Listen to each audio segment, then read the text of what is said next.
Welcome, students, in the second part of the lesson in the world of stars. Students, in the last video, you have learned about sky watching and the basic concepts about sky watching. Now, students, while sky watching, always remember the first thing that the place for sky watching should be away from the city and as far as possible it should be a new moonlight. म्हणजे आकाश निरीक्षणाची जागा ही शहरापासून दूर व शक्यतो अमावस्येची रात्र असावी. Binoculars और telescopes should be used for sky watching. आकाश निरीक्षणासाठी बायनॉक्युलर्स म्हणजे द्विनेत्री, टेलिस्कोप्स म्हणजे दुर्बीण यांचा वापर करावा. Identifying the pole star in the north makes the sky watch easier. Hence, the pole star should be used as a reference point for sky watch.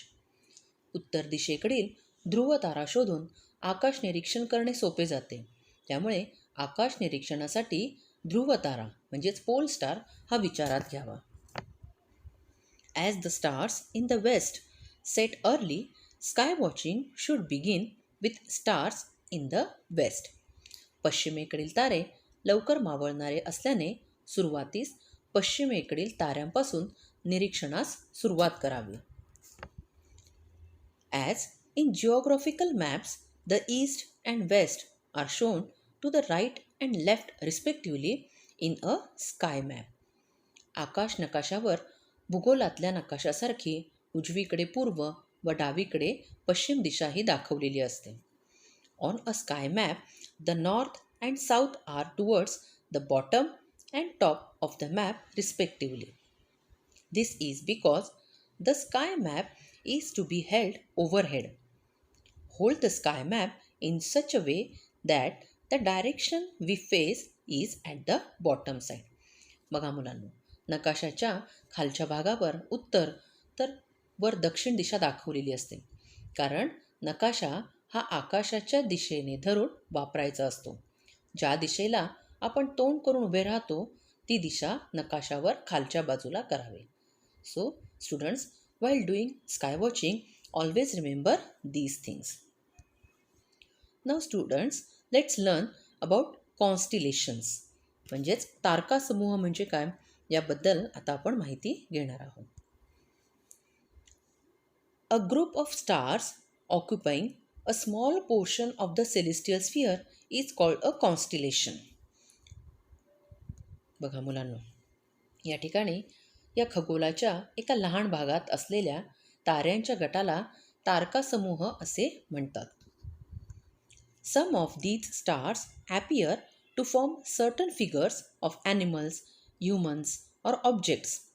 These figures have been named after certain events or beliefs of the times when the constellations were identified. बघा, या ठिकाणी काही तारकासमूहात एखाद्या प्राण्याची, वस्तूची किंवा व्यक्तीची आकृती दिसते. या आकृत्यांना त्या त्या काळानुसार प्रचलित असलेल्या घटनेनुसार किंवा समजुतीनुसार नावे देण्यात आलेली आहेत. In this way western observers have divided the celestial sphere into 88 constellations. आणि त्यानुसारच या पाश्चिमात्य निरीक्षकांनी या संपूर्ण खगोलाचे एकूण 88 भाग केलेले आहेत. Similarly, ancient Western astronomers put forward the idea of 12 zodiac signs. आणि प्राचीन पाश्चात्य खगोलशास्त्रज्ञांनी 12 सौर राशींची म्हणजे 12 झोडियाक सायन्स यांची कल्पना मांडलेली आहे. Whereas Indian astronomers suggested the 27 nakshatras. आणि भारतीय खगोलशास्त्रज्ञांनी 27 नक्षत्रांची कल्पना मांडलेली आहे. Now students, let's learn about zodiac sign. म्हणजेच ज्या राशी आहेत त्याबद्दल आता आपण थोडी माहिती घेणार आहोत. The ecliptic has been imagined to be divided into 12 equal parts. Thus, each part subtends 30 degrees at the center of the celestial sphere. बघा, या ठिकाणी सूर्य ज्या आयनिक वृत्तावर फिरतो आयनिक वृत्त म्हणजे इक्लिप्टिक. त्या आयनिक वृत्ताचे 12 समान भाग कल्पिलेले आहेत. म्हणजे प्रत्येक भाग हा 30 अंशाचा आहे. Each of these parts is called a राशी or zodiac sign. आणि या प्रत्येक भागाला राशी असे म्हणतात. They are named Aries, Taurus, Gemini, Cancer, Leo, Virgo, Libra, Scorpio, Sagittarius, Capricorn, Aquarius and Pisces. आणि बघा, इंग्लिशमध्ये या 12 राशींची नावे मी तुम्हाला आता सांगितली. यालाच मराठीमध्ये मेष, वृषभ, मिथुन, कर्क, सिंह, कन्या, तूळ, वृश्चिक, धनु, मकर, कुंभ आणि मीन अशी या 12 राशींची नावे आहेत. Now student, let's learn about नक्षत्र. नक्षत्र म्हणजे काय हे आता आपण पाहूया. The moon completes one revolution around the earth in approximately 27.3 days. चंद्र एक पृथ्वी प्रदक्षिणा सुमारे 27.3 दिवसात पूर्ण करतो. The portion traversed by the moon in one day is called a नक्षत्र. आणि प्रत्येक दिवसाच्या चंद्राच्या या प्रवासाला एक भाग किंवा एक नक्षत्र असे म्हणतात. A nakshatra is known from the brightest star that it contains, and this brightest star is called the योगतारा. बघा मुलांनो, या ठिकाणी प्रत्येक भागातील तारकासमूहातील सर्वात तेजस्वी ताऱ्यावरून ते नक्षत्र ओळखले जाते आणि म्हणूनच या ताराला आपण योगतारा, ज्याला आपण इंग्लिशमध्ये योगतारा असेच म्हणतो किंवा ब्राइटेस्ट स्टार असे देखील म्हटले जाते. Now students, let's learn about some constellations. So we are getting to know some constellations like Saptarshi, Sharmishta, Mruga and Vrishik. So let's start with the Saptarshi constellation.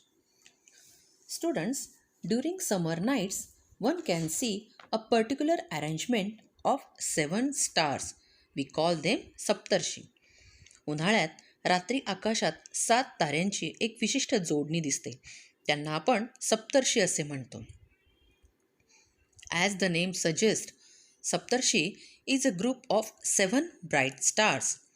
It is in the shape of a quadrangle with a tail made up of 3 stars. It thus resembles a kite and can be easily recognized. या ठिकाणी सप्तर्षी नावाप्रमाणे 7 ठळक ताऱ्यांनी बनलेला हा समूह आहे.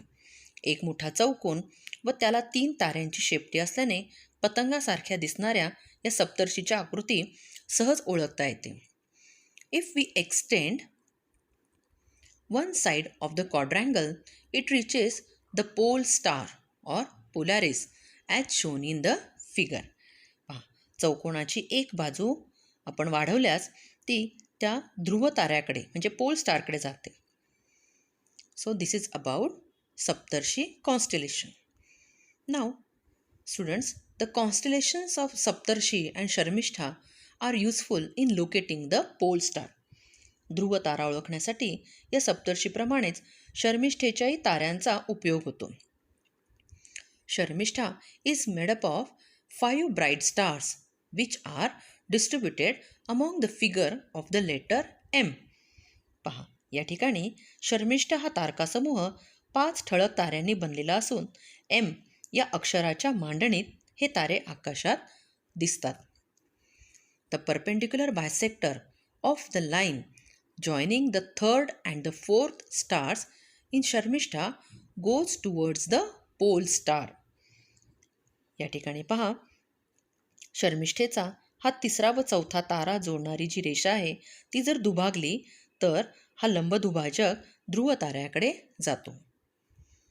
The pole star has Saptarshi on one side and Sharmishtha on the other. ध्रुव ताऱ्याच्या एका बाजूला सप्तर्षी तर दुसऱ्या बाजूला शर्मिष्ठा हा तारकासमूह असतो. As Sharmishtha sets, Saptarshi rises. Thus, we can always use either one or the other as a reference point on any given night. ज्यावेळी शर्मिष्ठा हा तारकासमूह मावळू लागतो त्यावेळी सप्तर्षीचा उदय होत असतो. म्हणजेच आपल्याला ध्रुव तारा पाहण्यासाठी कुठल्याही दिवशी या दोन्हीपैकी एका तारकासमूहाचा उपयोग करून घेता येतो. So this is about Sharmishtha constellation. Now let's learn about Mruga constellation. Students, Mruga Nakshatra or Orion has very bright stars. On winter nights, they can be easily identified. मृग नक्षत्र हा तारकासमूह आकाशात फार तेजस्वी दिसतो. हे नक्षत्र हिवाळ्याच्या रात्री फार चटकन दिसते. It has 7 to 8 stars, of which 4 are at the corners of a quadrangle. यामध्ये 7 ते 8 तारे असतात आणि त्यापैकी 4 तारे एका चौकोनाचे 4 बिंदू असतात. The line passing through the 3 middle stars of the constellation when extended meets a very bright star and this is व्याध or Sirius. बघा या ठिकाणी मृग नक्षत्राच्या मधल्या 3 ताऱ्यांपासून एक सरळ रेषा काढली असता ही रेषा एका तेजस्वी ताऱ्याला येऊन मिळते. तो तारा म्हणजेच व्याध होय. During the month of December मृग नक्षत्र rises at 8 p.m. on the eastern horizon. It is on the meridian during February and in June it sets around 8 p.m. मृग नक्षत्र हे डिसेंबर महिन्यात रात्री 8च्या सुमारास पूर्व क्षितिजावर उगवलेले दिसते. फेब्रुवारी महिन्यात ते मध्यमंडलावर म्हणजे मेरिडियनवर असते. तर जून महिन्यात रात्री 8च्या सुमारास ते मावळते. सो दिस इज अबाउट मृग constellation. Now let's learn about Vrishchik constellation. Vrishchik or Scorpio is a constellation with 10 to 12 stars. वृश्चिक तारकासमूहात 10 ते 12 तारे दिसतात. ज्येष्ठा or Antares is the brightest among them. आणि त्यातील ज्येष्ठा हा तारा सर्वात तेजस्वी असतो. This constellation is below the equator in the sky of the southern hemisphere. And in the 3rd week of April, it can be seen in the eastern sky a few hours after sunset. दक्षिण गोलार्धाच्या आकाशात विषुववृत्ताच्या खाली हा वृश्चिक तारकासमूह असतो. April महिन्याच्या 3ऱ्या आठवड्यात सूर्यास्तानंतर काही तासांनी पूर्व आकाशात हा तारकासमूह आपल्याला पाहता येतो. So students, today we learn about some constellations. Thank you.